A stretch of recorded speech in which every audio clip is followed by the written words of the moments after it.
Waalaikumsalam warahmatullahi wabarakatuh. Rekan-rekan sekalian yang budiman, negeri kita ini, bangsa Indonesia yang dahulunya disebut dengan Nusantara, merupakan negeri baldatun taibatun warabun gafur, gemah ripa Allah jinawi, negeri makmur sentosa, negeri seperti jamrud khatulistiwa, surga yang kebetulan berada di permukaan bumi.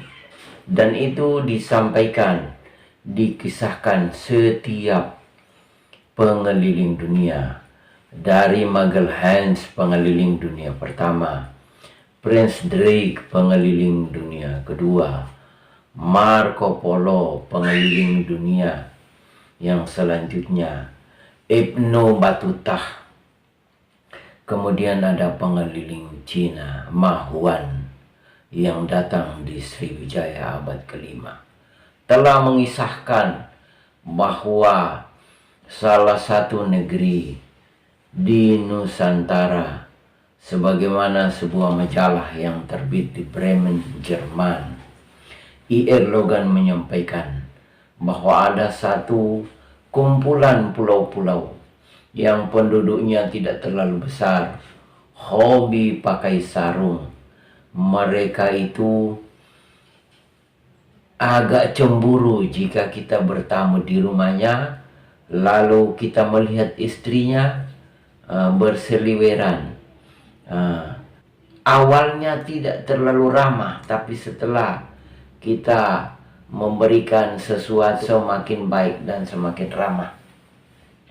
Ini dikisahkan oleh Perlat dalam kitab Buginesen yang dikarangnya, bahwa Perlas menyampaikan di Kepulauan Nusantara ada satu komunitas yang apabila kita telah menanam budi kepada mereka, mereka membalasnya luar biasa, berlebih-lebihan, sangat baik.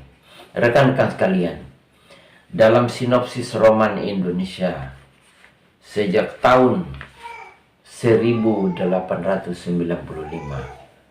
beberapa penulis seperti Profesor Dr. Sapadi Djokodamono, H.B. Yasin, dan seluruh sastrawan-sastrawan lain telah mengisahkan bahwa ada sekitar 3.000 teks naskah yang ditulis oleh sastrawan-sastrawan yang kebetulan ada mesin cetak milik pengusaha Tionghoa sejak tahun 1700-an. Saat ada sekitar 16 kisah roman pendek yang ditulis oleh pujangga-pujangga Tionghoa. Di antaranya Lawa-Lawa Merah yang ditulis oleh H.D. Wiggers atau Poinjes tahun 1875. Kemudian Cerita Nyai Dasimah yang ditulis tahun 1896 oleh Grepenich, salah satu penulis keturunan Inggris waktu itu dan Belanda. Yang ketiga Nyi Painah yang ditulis tahun 1900 oleh H. Komer. Yang keempat Cerita Rosina yang ditulis tahun 1903 oleh F. J. Pangemanan. Yang kelima Go Peng Lian ditulis tahun 1903 oleh Lo Pen Koi. Kemudian Tio Chin Ben 1903 yang ditulis oleh Lo Pen Koi dan Oi Si. 7 Cerita Nyai Ratna yang ditulis 1909 oleh Raden M. Tirto Adisuryo.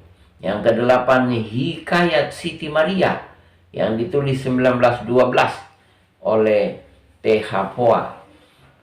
Satu Jodoh yang Terhalang ditulis 1917 oleh Cui Won-san. 10 Nyi Sumira yang ditulis tahun 1917 oleh Chio Chin Ben. Yang 11 Paniti Dasi Berlian yang ditulis tahun 1922 oleh Tang Kin Chang. Karena dicetak dalam jumlah terbatas dan sangat selektif oleh kolonial Belanda, maka hanya kalangan-kalangan yang bersekolah di AMS, HBS, sekolah-sekolah yang didirikan Belanda yang bisa dibaca. Umumnya juga menggunakan bahasa Melayu rendah. Kisah-kisah itu seperti Student Hijau yang ditulis 1919 oleh Mas Marco Kartodikromo. Kemudian 13 Ganglian Bun atau Malam yang Seram ditulis 1924 oleh Tan Beng Kim. Kemudian ada Bunga Ros dari Cikembang 1927 oleh Kui Tek Hau. Kemudian Drama di Boven Gipul 1932 yang ditulis Kui Tek Hai. Rekan-rekan sekalian, dalam sinopsis roman Indonesia ini sebenarnya bukan khayal. Seluruh pengarang-pengarang Indonesia yang menulis roman atau novel itu berdasarkan aspirasi dan inspirasi yang dilihat langsung. Umumnya berisi kritik terhadap pemerintahan Belanda dan pemerintah otonomi feodal waktu itu, untuk mencurahkan, untuk memperdengarkan saran dan kritik, maka mereka buatlah roman. Roman adalah cerminan masyarakat yang ada di satu tempat saat itu, yang masih alhamdulillah kita temukan hingga saat ini. Atas perhatian saya ucapkan terima kasih. Wassalamualaikum warahmatullahi wabarakatuh.